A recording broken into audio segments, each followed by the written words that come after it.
Will your Jewish conversion be accepted by everyone in the Jewish community? Maybe, but probably not. Let's dig into it.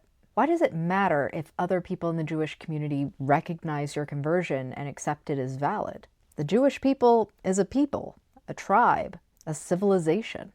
You cannot truly be Jewish by yourself. You rely on the community and the community relies on you. And in a conversion, you are accepting Judaism, but the Jewish community is also accepting you.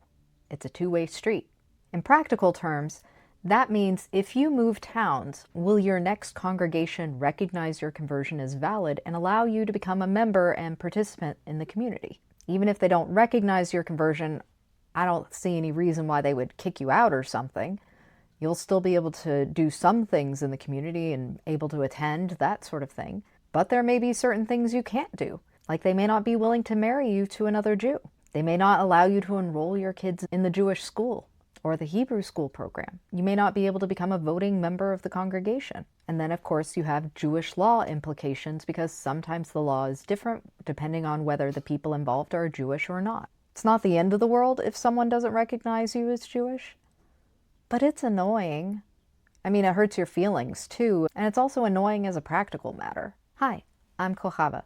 I'm a Jewish convert, and I've been helping people convert to Judaism since 2010 through my blog, buildingajewishlife.com. And if you want more content like this, you should join my mailing list. The link is down in the description below. Judaism can be broken down into a couple of movements, which you might be more familiar with as denominations. The Jewish spectrum is wide, and for lack of a better term, we're going to go from left to right. Let's start with Humanistic Judaism, which is an atheistic, more cultural group. Then there's Reconstructionist and Renewal, which are two different movements that are both small and relatively recent. And then you have the largest Jewish group, the Reform movement. Don't make the mistake of calling it Reformed. It's Reform, no ED at the end. Then there's Conservative, which is kind of the halfway point between Reform and Orthodox is at the end. The Conservative movement and the Orthodox movement both hold by Jewish law, but in different ways. And in many conservative congregations, you may find that a lot of people don't hold up to the same standard of Jewish law as they are supposed to on paper. The Orthodox movement is where you're most likely to find people keeping kosher, keeping Shabbat, and other laws that make them very visibly Jewish. So in a sense, the spectrum does go a little from most lenient to strictest. And even within Orthodoxy, there's more breakdowns.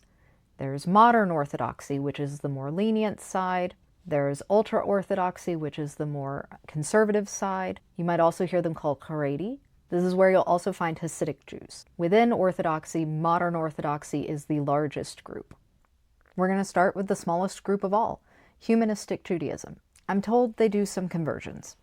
Not a lot, mainly because there's not a lot of humanistic Jewish congregations in the United States. Are their conversions recognized by the other groups within Judaism? As far as I've been able to find, no, only within themselves.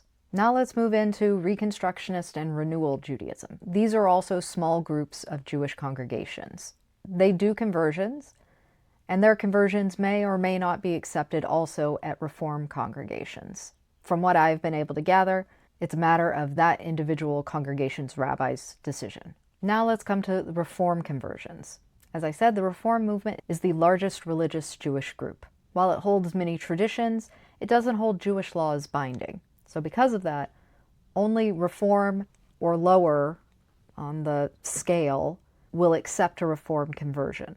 I hate having to use the word like lower, but I don't have good direction words. But as a practical matter, a Reform conversion will be recognized by most of the Jewish people. But will it be recognized by the people you want it to be recognized by? Maybe you're getting married to a Jew and you would like your in-laws to see you as a fellow Jew. I don't know what standard those in-laws will hold you to because sometimes they'll hold you to a higher standard than the one that they live in real life. So now the next level up from the Reform conversion is the Conservative conversion. In the Conservative movement, you will find a wide range of what is required under Jewish law in order to qualify to convert. The movement itself on paper believes halacha is binding, but you don't see that in a lot of the congregations. And you don't see that in a lot of the converts. As a practical matter, there is often very little difference between Reform converts and Conservative converts. In individual cases, there might be, but as a whole, they're fairly similar. But the conservative conversion is going to be recognized by everyone in the Reform movement and below, plus the conservative movement, which is also quite large. Then you have an Orthodox conversion. This is the gold standard, right? You would think so, but it's not necessarily. Because here's the secret. There is no universally acceptable conversion. There will always be someone in the world who doesn't like who you converted with and would not consider you Jewish. There are some people who believe that conversion should not be done at all, which is completely against the Torah. Try telling them that. If you're seeking a conversion that's going to make everyone happy, you're never going to find it. You could get an Orthodox conversion and never have it questioned, and it gets you by in every place you ever want to go. That is most people's experience. But you can never bank on that. You should know that there is always the risk that someone could still question it. I mean, even the rabbi could do something completely crazy and go off the rails in later years, and then your conversion gets retroactively affected because it turns out he was living some crazy secret life. Like, you have no way of knowing. The recognition of your conversion, once you have an Orthodox conversion, is largely out of your hands. People are going to take it or they're not. Most of the time, they're going to accept it. But I don't want you to be surprised or shocked if you ever run into a circumstance where yours isn't accepted. That will always be a risk. It sucks, but it's the truth. Too many people will tell you that an Orthodox conversion is bulletproof. But there are different types of conversions even within the Orthodox world. Most Orthodox conversions are modern Orthodox, or like mainstream Orthodox. But there are Haredi conversions, and there are Hasidic conversions, much smaller, especially within the United States and the UK. Both of those countries have a fairly standardized system under one governing body for the most part. So in the United States, that's under the system run by the RCA, the Rabbinical Council of America. And under that organization, there are satellite rabbinical courts throughout the country that each have a jurisdiction to oversee conversions within that territory. That is almost all of the Orthodox conversions in the United States. But literally anyone can put together a rabbinical court, a Beit Din, and do a conversion. What matters is the names of the rabbi on your sheet of paper. That is what people in the future are going to read. Getting an RCA conversion is much smoother. I think someone is murdering a child outside. Hope you're not picking that up. Big sisters are the worst. Having RCA at the top of your conversion paperwork is helpful.